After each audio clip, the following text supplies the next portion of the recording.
What's up? Phresh is our turn, baby. Some of y'all know how to do this. Some of y'all don't. Some of y'all might get with this. Some of y'all won't, but listen.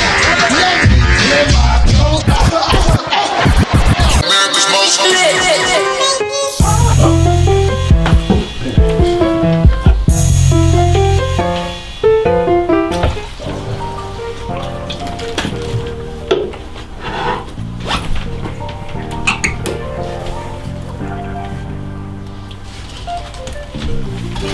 All right, we ready? Yep.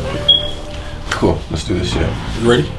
We're rolling. All right. What's up, y'all? Welcome to the Dub Show. I am the one and only DJ Phresh, Pharaoh, America's most lit, aka Cakes Clapping, Make It Happen. Yep. And we got Tre Da Don in the studio. The one and only. What's up? How you good, doing? bro? How you living? Yeah, bro. Life's good right now. Right. It's a beautiful, sunny Tacoma day. We get like 60 of these a year out here, so I definitely feel blessed to be spending one of them with you. Let's hop right into this. All right? Let's do it. Let's do it. Tell me, in your own words, like if I were to walk up to someone on the street and I said, "Who is Tre Da Don?" What would they say? What's crazy, bro? Since I've been here, I started doing music here. So I had a question a couple days ago. I was down in Tacoma, not Tacoma, in Olympia at the mall. Music playing. I was like, you know that guy? The guy didn't know me before. He didn't know who I was by face. By music, he knew me. So, you know, it's out here. It's more about music, and it's not about who I am as a person, but it's my music. So it's pretty neat. Okay. But then for you, like, where did that name come from? Like the Don. Like, what is that about? So I get a lot saying the Don's like King Power, but Yeah. my real name is Donald Anderson. Okay. I'm the third. Okay. So Tre 3, DA is my initial, Donald Anderson, and then Dunn is my first name. So it's just a play on the yeah, bro, just playing with the name, man. All right, I like that.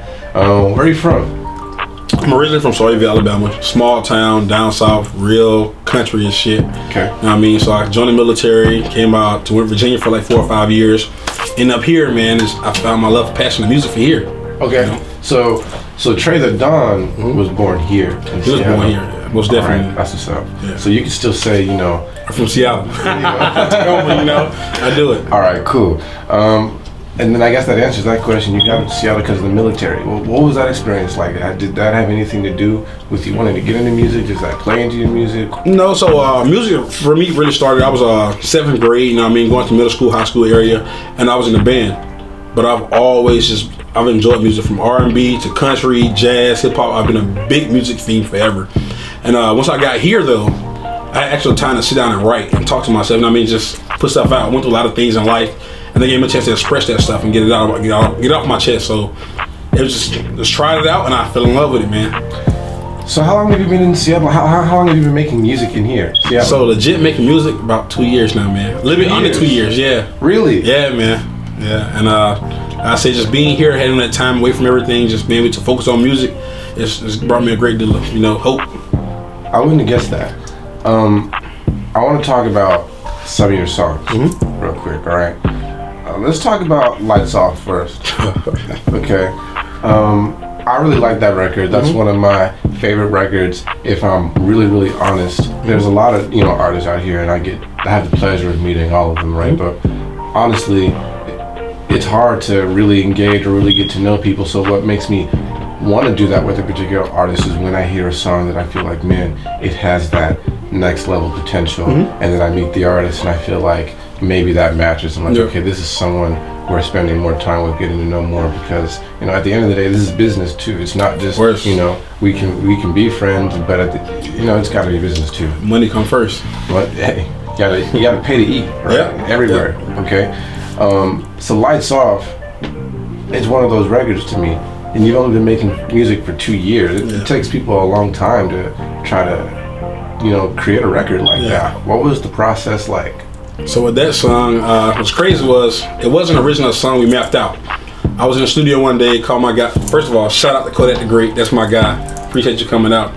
Came to the studio, was just messing around with some songs, and we heard a beat. I like it. He went in the studio, he dropped the hook, and it just went from there, bro. It was a day of song. We never thought about it, never had time to rehearse it. It was just legit freestyling the whole song. Okay. Yeah, so that's a freestyle. Yeah, man. It was legit a 30-minute song we did in the studio, just playing around. 30 minutes. Yeah. You playing? No, seriously. Between me recording, him recording, and tracking, 30 minutes. Wow. It's a hit. Like, I would play some of the audio in the interview with people. It's a hit. Yeah. I like that record. So I had the pleasure. I first heard the record at the music video. Oh yeah, good day, man. Good that day. was a great day. Yeah. Man. Tell me what that was like, because it seems like you're almost living the star lifestyle at this point, because that's what I saw at the shoot. So personally, as a person, I've dealt with like depression and anxiety and bipolarism. So having a chance to just get away from that with my music, that's my other side. Is like, okay, no matter what's going over here, I can go over here and have a good time. So we went out, me and Kodak. Kodak knew most of the people. He invited people out. The girls came out, and we just had a good day between drinking, talking, doing the music, just interacting. It was a blast, man. It's just, I feel like I'm a star every day because I'm happy. You know what I mean? When you enjoy what you're doing, it's never a job. It's just fun. Yeah. Okay. I love that. Now let's talk about Conflicted. And I want to also point out that I love that you took the time to get this record on Say Cheese and do the footwork behind the promo. So tell me, why it is you chose to do that. Why Say Cheese? And I mean, tell me about this record too. So Conflicted itself, that's a deep record for me. So being young, growing up in Alabama, I lost my mom to cancer at 15. And I just going through life as a young adult, as a teenager, trying to make a way. I'm the oldest of four for my siblings, and just, it was one of the records I look back and I was like, I want to talk about what I've been through. Even the song you can hear speaking about my mom and her death and what the impact she had on me. And that record itself, no matter what I do in music, where I go, my favorite record by far, no matter what. And just having that record, it keeps me calm, it keeps me mellow, it keeps me where I'm at, it keeps me level, because I know where I've came from, what I've been through, and that record it says all that for me. Yeah. So that's like my record to listen to when days are good, when days are bad. That's my record.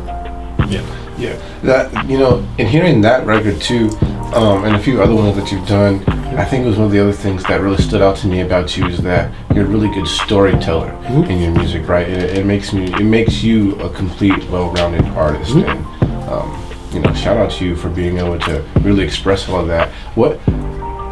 All of this is freestyle. So how is it? How do you get into the mode or zone to pull all of this out and put it into the music? So a lot of it's not freestyle. I do actually write. I love to write. I was a poet growing up, so it's easy for me to write, get down, pen and paper, and just listen to a beat and write. So I love writing, but I go home, I put the kids to sleep, enjoy myself for a little while. Now, usually it's between the hours of 12 and like 4 in the morning. I'm up, I don't sleep, so I'm just writing, man.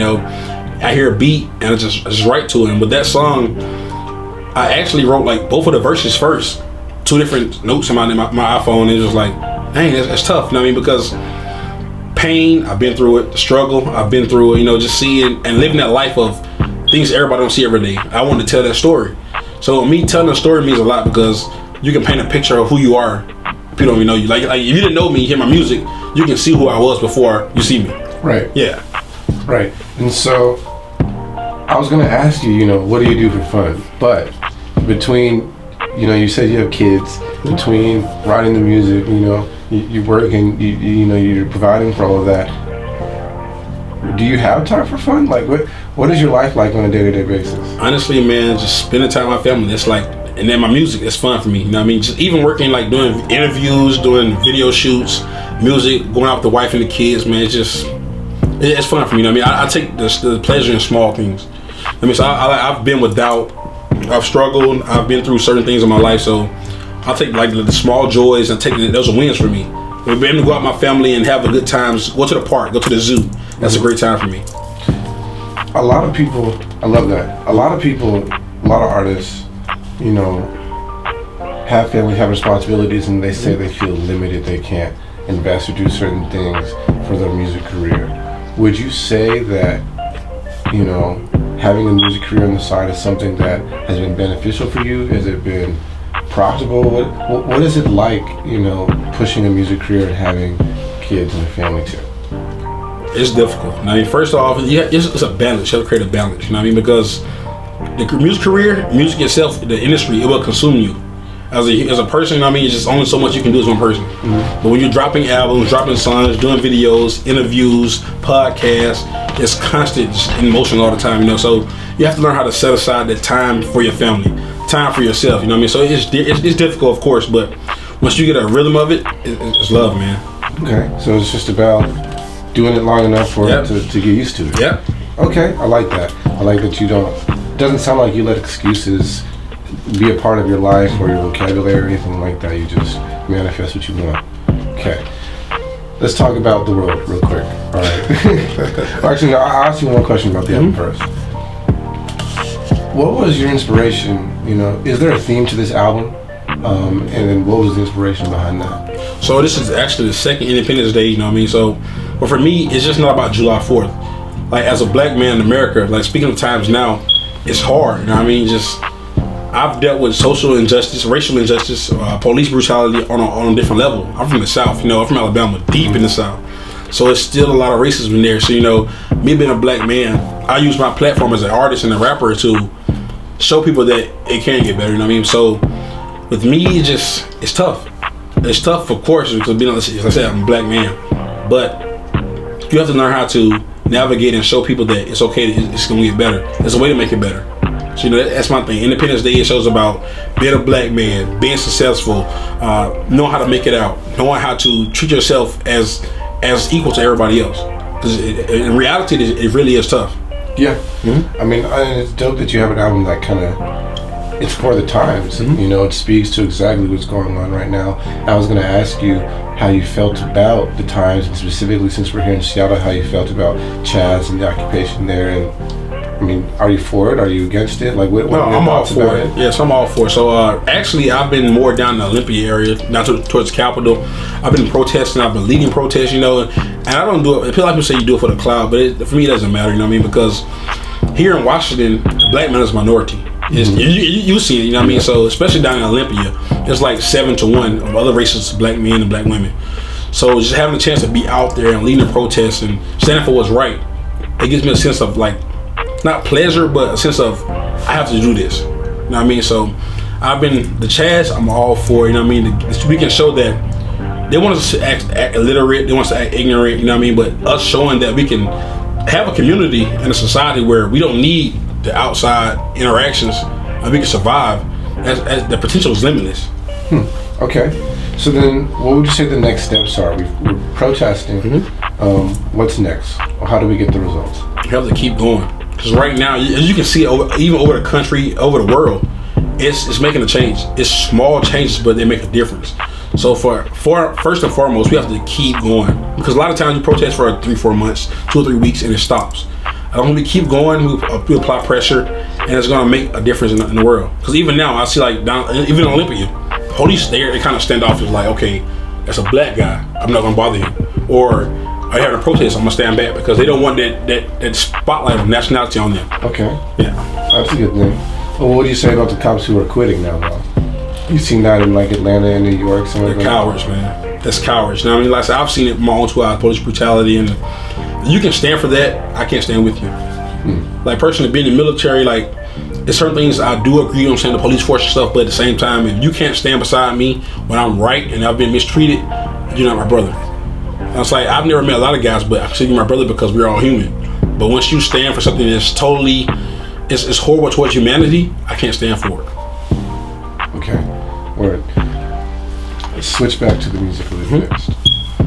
What are the next steps for you, Tre Da Don, in your music career? What are we going to see? It's going to be a lot, man. So I have a lot of things in motion right now between promotions and promo and just more music coming out. You know what I mean? First of all, as an artist, it's consistency.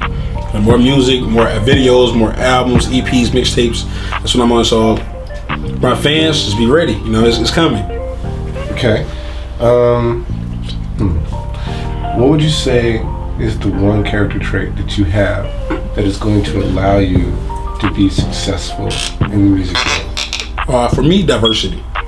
So I've done a lot of albums, a lot of different sounds, and people say rap. It's not just one genre. Mm-hmm. You have trap music, you have lyricism, you have club bangers, you have R&B / rap. You know what I mean? So with me, my potential is I can tap into everything. I can do each of those categories and be successful in it. So man, that's my groundwork. I can go in any category, any situation, and do an album or a song and be successful. Okay, you said success. I think this is going to be the last question too. I'll leave on this. What does success look like for you? What does that mean to you?